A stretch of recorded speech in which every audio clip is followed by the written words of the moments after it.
Welcome to my channel. Kaya singing Malay from Heart to Heart. I'm back today with another video in the series What is Channeling? And I have a beautiful guest here, Alisha Braché from Cosmic Gateway. A very special person to me. She was one of the initiators that I'm here today.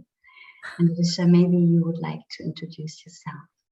Yeah, sure. And thank you, Kaya, or as I like to call you, beautiful Kaya, for having me here. And I'm very honored that you'd bring me on to have a chat about this. But for those who don't know me, my name is Alisha. I'm based in Melbourne, Australia.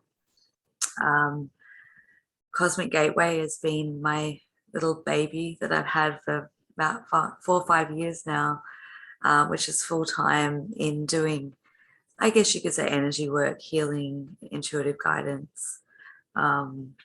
And that's been something that I have done for the best part of my life, formally and informally, is kind of working with the spirit world, working with healing energies. And it continually grows and evolves. And through my work, I'm very privileged that I get to interact with amazing people like yourself, Kaya, and I get to meet incredible people from all around the world who have gifts and abilities and YouTube channels, and it's a real blessing to do this work, and the overflow effects that come with that, the friendships, the connections. And I can tell that you activate people as well to go out and explore their gifts and talents, and I'm one of them. And this was really, you're a mentor for me, and our meeting was really a life changer for me. I had amazing sessions by you as well, and everybody who wants to connect with Alisha, you will find the information in the description box. And what I explored after we met also with my channel, and I was really surprised by this, and this series of videos is to find out how this is functioning in very personal ways.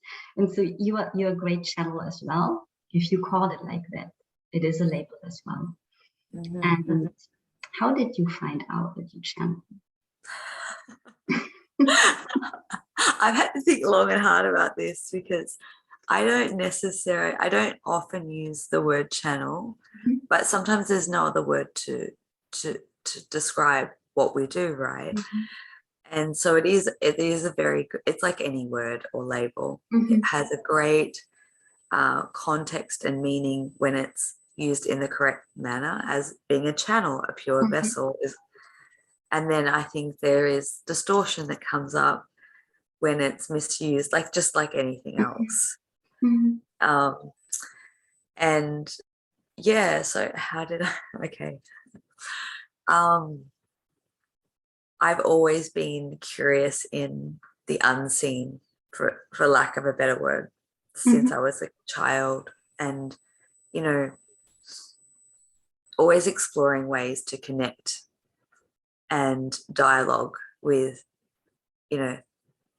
ancestors, beings, non-physical. But when I actually realized that I could channel was probably my late teenage years. And for the very first time, I went to a psychic development circle. And I had wanted to go there for years prior to that, but the teacher wouldn't allow me until I'd finished my high school. Oh, wow. And he said to me that I had to finish that. He said, because when you open to this world, you can't shut it off. And I guess he was doing his, due diligence as a practitioner, as a teacher. But because my mum had attended, my dad had attended throughout that time that I was where, I kind of knew what they did, and I was super curious. I wanted to experience it and explore it for myself. And I think that teacher for me was what I would call a brilliant trance medium. And he would be able to allow, it's a form of channeling, I guess it's another term for it, but to actually allow a spirit to enter into his body and use his body to speak. And so his face would, if you had the eyes to see, his face would change, his voice would definitely change. And it was really a fascinating thing. So not only did he do that in his classes, but he taught his students how to do that. And so I was able to sit in a classroom of about 12 people and watch people go into that state of trance channeling. And my very first class, he pushed me, I think he saw my potential and he wanted to push me. And he asked me to try. So he took us through a process, like a meditative process, and there's protocols and things like that. And I was very surprised because I immediately dropped into trance. Wow. Mm-hmm. And I allowed a being to speak through me, and to, I don't remember what they said, but it was profound information at the time. And I remember being out of my body. I actually remember my spirit, I guess you could say, stepped out, and I was aware that I was standing behind my body while someone else was in my body speaking through me. And it was a very weird sensation. It was a very weird sensation. And I realized from that point on that I was very naturally gifted at doing that. And just a disclaimer, I don't do that anymore. I haven't done that for many years. This was over 20 years ago. So back then, I think the ways of channeling have evolved significantly. Mm-hmm. And I mean, there are still people that do that, but for me personally, I don't feel the need to allow anything to enter into my body to speak through me. Understand that totally. Wow. So yeah, but that was long story, but that was how I first learned how I could channel. Yeah. And I think you use it a lot in your work for sure. And is it natural that you channel when you're in your private life? Yeah. Something was flowing all the time, or is there a separation? Yeah, that's a really good question. I would like to say that there is a separation.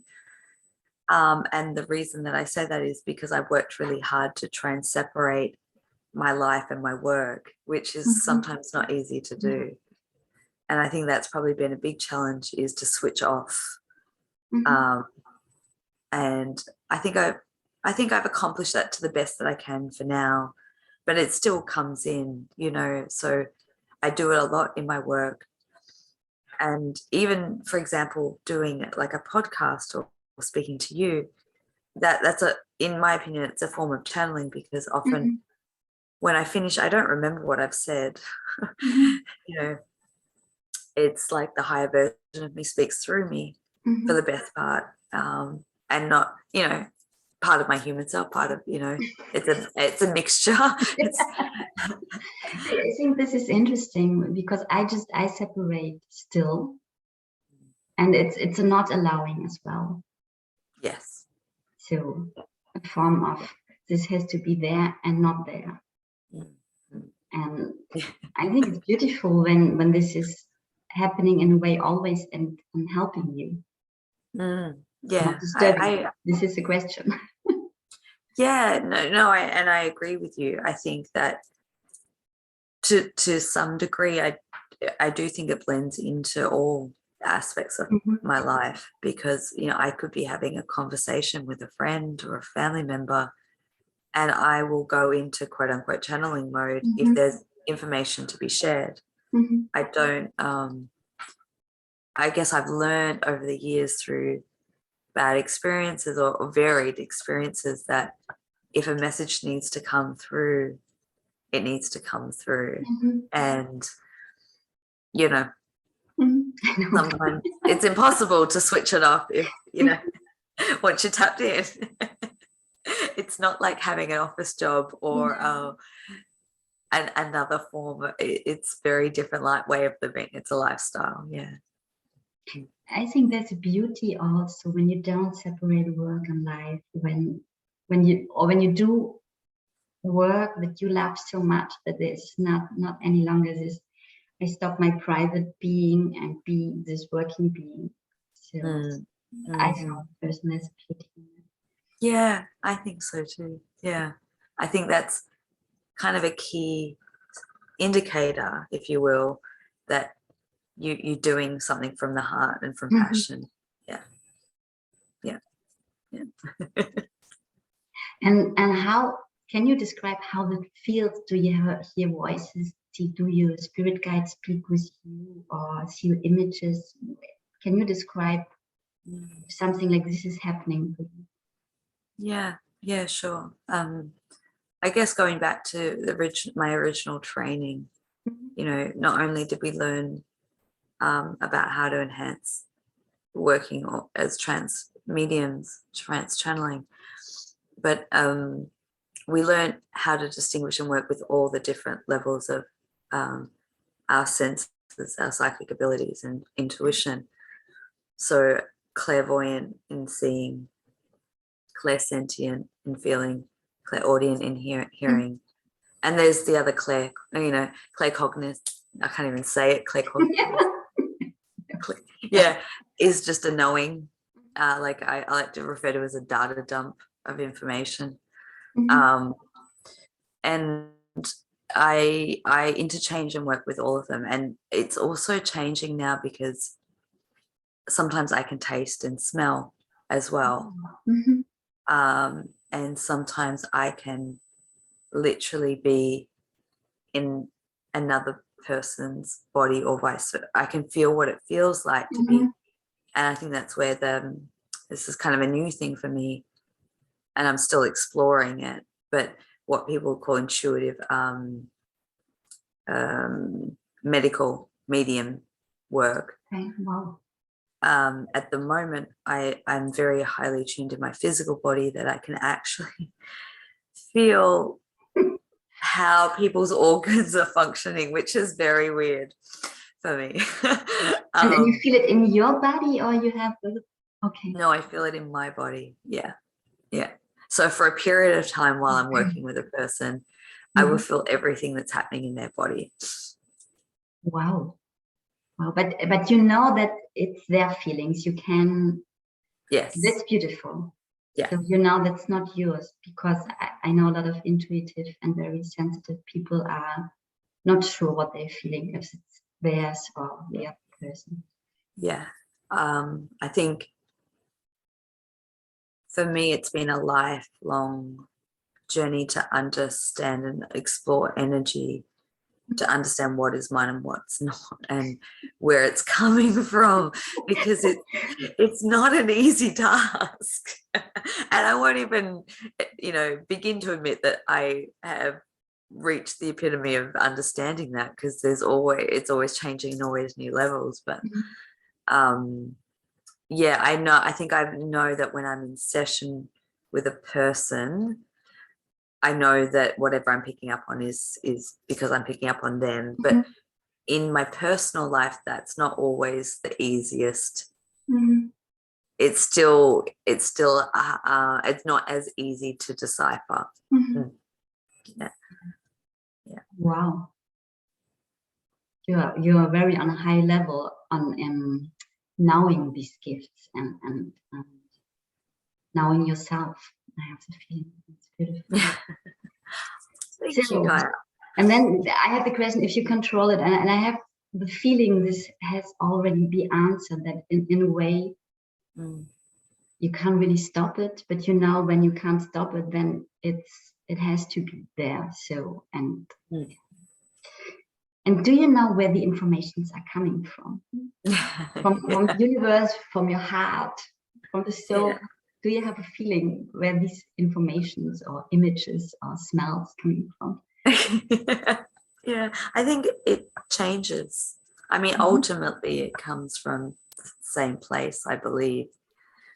It's just, it drops down through the layers and it comes as different forms. When I work with somebody and I'm picking up all the different sensory, one thing I've learned is that I kind of merge with someone's energy or consciousness in a way in that moment. And so because you asked, like, do I see, or, you know, what, I find that whatever the, how do I say this? The person that I'm working with, whatever their most refined intuitive ability is, I tap into that. So for example, let's say if you're very visual and you work with clairvoyance a lot, when I'm working, it will be highly visual and everything will be seeing. But if someone doesn't have that ability, I tap into their strongest ability. So sorry, coming back to the question that you asked about, where does it come from? what I hear when you say that the form you get the information is always the best form for the other one to receive them. Yeah. As they are used to visualizing, for example. Exactly. It's very clever. It's very clever in that way. I totally agree. But I think the information can come from various sources. And what I mean by that is I tend to do more dialogue with what I call my higher aspect, or higher self, or higher aspects, plural. And so what I mean by that is we kind of, as souls, we're fractaled. I believe, you know, it's my concept, and what I believe is that, you know, we have past lives, we have future lives, we have current lives, but it's all happening at the same time. Therefore, there is the fragmented. So when I call the aspects of us, and that's one thing that I think people are starting to learn and understand. And I think when it drops in, you go, oh, you know, sometimes when we have a spirit guide, say, for example, a lot of people are connected to Egypt or Native Americans, or there's different, sometimes it's actually an aspect of us. This is interesting. Yeah, that makes sense. It can be, and sometimes it can just be a spirit guide, you know, but it's to taking it into that next level of understanding oneness, I guess, and unity, is that potentially that guide is us from a past life. Yeah, that makes totally sense. This is how I feel it also, that the guides I have, they are connected to either past lives or their ancestors. There's not, it's not random. No, not at all. Yeah. So, you know, that's one aspect. So there's, like, you know, other beings, but sometimes it's just, I think in my own personal life, sometimes it's just a stream of consciousness that comes from a higher realm that maybe doesn't even have a form or personality or a name. It's just a knowing that comes directly from my source of creation, you know, thinking of it as like an energy channel of energy that comes through me. Doesn't have to have all that, and it's just a knowing that is your soul ultimately. Yeah, and that resides within us. It doesn't have to be external, or it isn't external, it resides within us. And so it's like whatever works for the individual, you know. And I know I've changed over the years, whether it's like, you know, I used to do a lot of connecting from, and I still do, you know, feeling the energies coming in, or you can go within and feel the energies within and expand out. It's at the end also a concept of one trying to explain and finding words, finding the universe as a source, that the universe can be in you, or you're the universe, you're part of the universe in any case. So yeah that's a good one. And can you use these gifts in the same way for yourself like for others?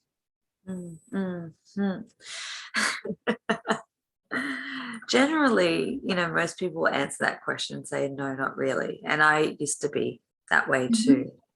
in terms of like reading and accuracy, I think there's a fine line. Mhm. Yes, I use my abilities to guide me, and I think that's important for everyone to Mhm. do.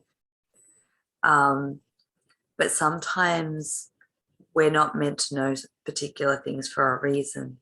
And so I've always said that I'm highly psychic, and I am, but I choose not to use so much of my psychic abilities and gifts. I like to work more with energies and teaching for people to find their own answers ultimately. But yeah, so yes and no, because I feel that I can read people sometimes better, because I think we have our own blockages and obstacles and limitations. So it's much easier to read someone else. Maybe it's the same thing when you read somebody. So I'm convinced that I get information this person needs to know, and Yeah. that the way I got them and I can give them is in a form they can take them. Yes. Is including in this, and maybe this is a problem for ourselves that we don't give it in the way we can take them. This is coming in different, and it needs another energy to present in a form. And I'm glad you brought that up, because I couldn't agree with you more. You know, and it's nice to hear someone else say that, because I do believe that that's true for me and probably many others. Is that quite often we get the answers that we're seeking through our service or our work, and vibrationally we match people who come and seek us in client form or friend form, and it's through supporting them we get our own the little information as well. Yeah. I totally agree. We're helping someone else, helping ourselves, you know. It's a win-win for everyone. Yeah. Yes, there's really a great wisdom in that. Yeah. Does it feel like a gift for you? Yeah.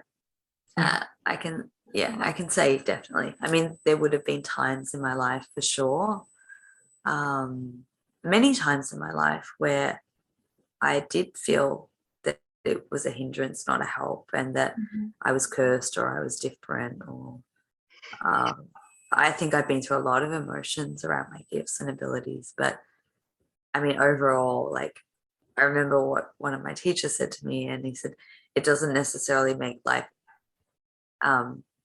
easier, but it makes life better. And, you know, I think there's wisdom in that. And I think that comes forward in that, yeah, by having these gifts, it's just like anything else, really.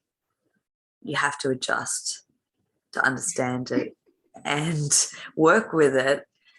And, you know, sometimes it can be, and I know many people who choose not to work with their gifts because they don't see it as a good thing or a blessing. They see it as a curse or something to fear. Yeah. And I think that's a big stigma, because I think we have one or multiple negative experiences and you want to shut the door to that. Where I think, you know, having the courage to open that door and look and see the beauty for what it is in its good, bad and ugly form is a wise thing across the board. You know, it can be applied to anything in life, I think. Yeah. What do you think, Kaya? I mean, I know. I think when I listen to you, what is really interesting is this, the more I follow my intuition or guidance or however we will call it, the easier my life becomes. It is really so. Even when I have things happening in life, I want it different from this planning here. When I relax in that, I see that things are coming in a flow.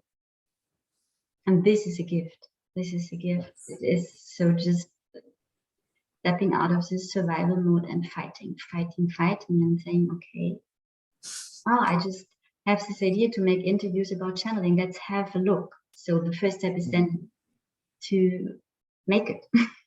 This is my control or not.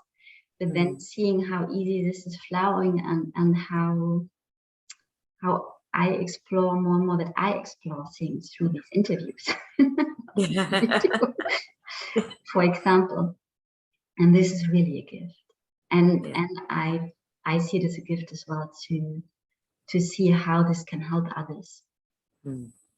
How open hearts are opening, or blocks are removed through this gift, and this is really a gift I can give also. So yeah, it truly is. It truly is.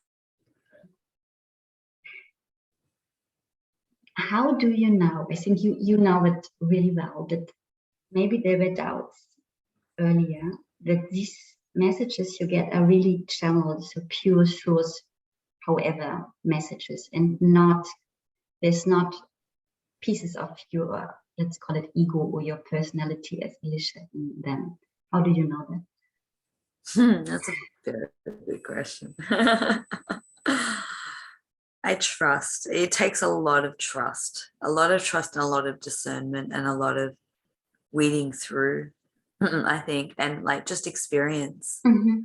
I think when you have a lot of experience under your belt of like trusting the information or guidance that comes through and following that, and then it playing out, then you go, oh, that was correct. And, so it's building that experience and trust. But, often I say to people, I mean, if you're looking at more from a program structure or ego, the ego is always, generally speaking, going to try and protect you or limit you in some way.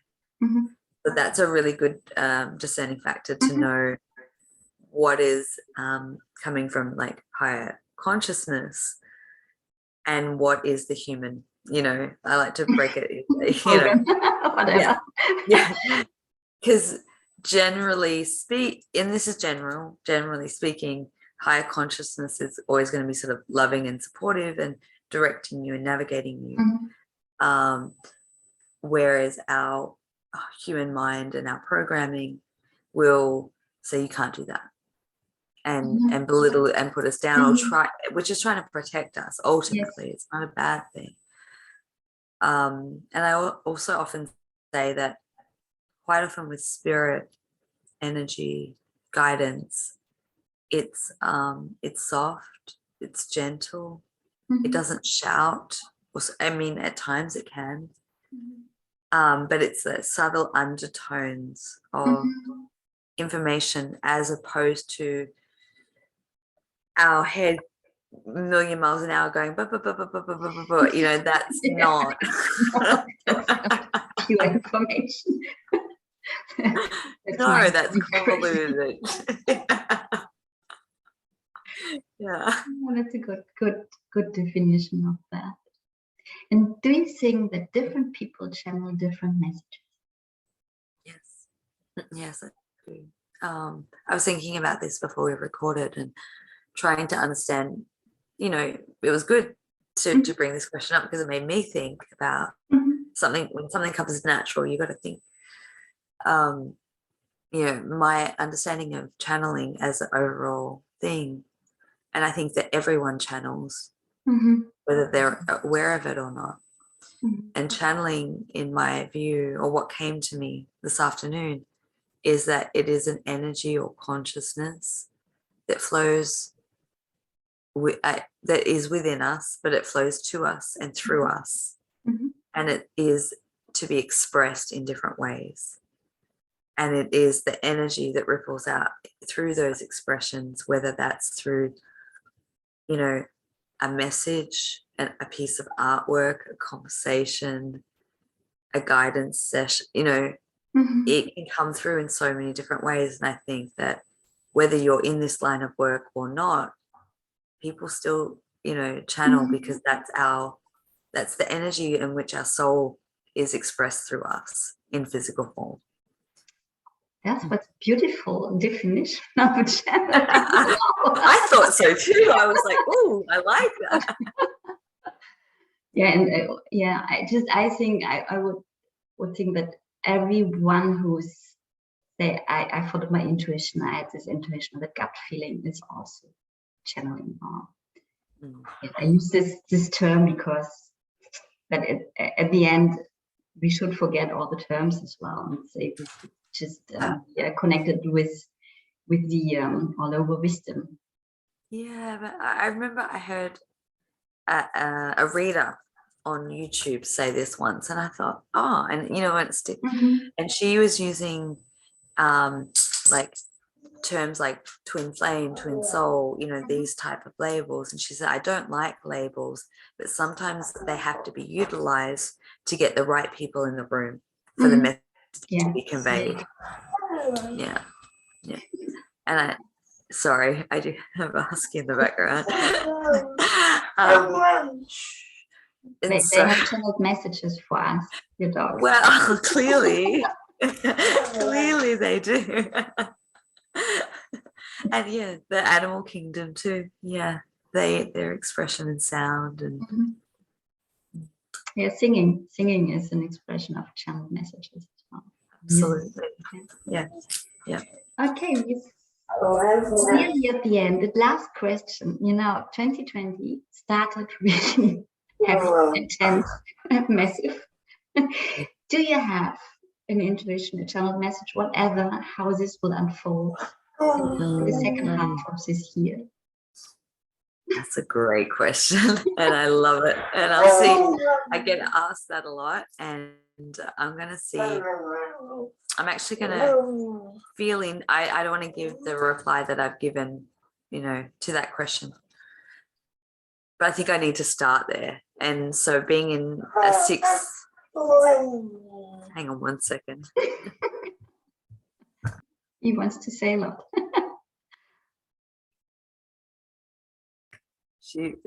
She loves it. She wants to be on. I think the big what do they say in show business? Never work with children or animals. Something like that. Anyway,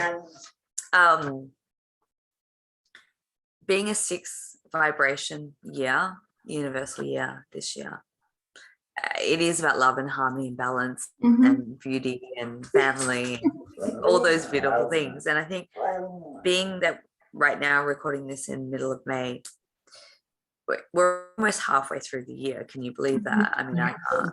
Crazy. And I think a lot of people would probably say that their experience this year has been, for the most part, quite opposite to that vibration and energy. And I think that is by design.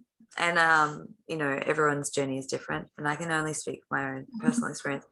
I have experienced a lot of that energy, and I've experienced a lot of the polar opposite of it. And so when I see that in more dualistic nature, if you look at light and dark, negative, positive, so you're looking at the 6 vibration and whatever is opposite that, I think we're coming to a point to try and balance and merge and integrate so that the second half of the year individually, I want to say for some individuals or individually, it will feel more of that resonance of balance and harmony and love. But I don't necessarily see that will be for the general population. Potentially. It's not that everyone will experience it at some degree or level. But we are in we are in changing times, very radically changing times. And to get to balance and harmony, we have to explore the shadow. And I think humanity is exploring the depths of the shadow on the world stage and through our own experiences, so that we can get to a better place individually, collectively. So I know that's quite general, but that's kind of how I feel it in this moment. But I do feel a lot of beauty is coming. Like when I breathe into the second half, it's almost like a light hits me, and I want to immerse myself and almost like breathe it in. So I do think that is available for people if they are open to it. It's like a choice. Thank you very much. This was a great example for a channeled received message. Oh, yeah. Thank you. I didn't even recognize that, but yeah.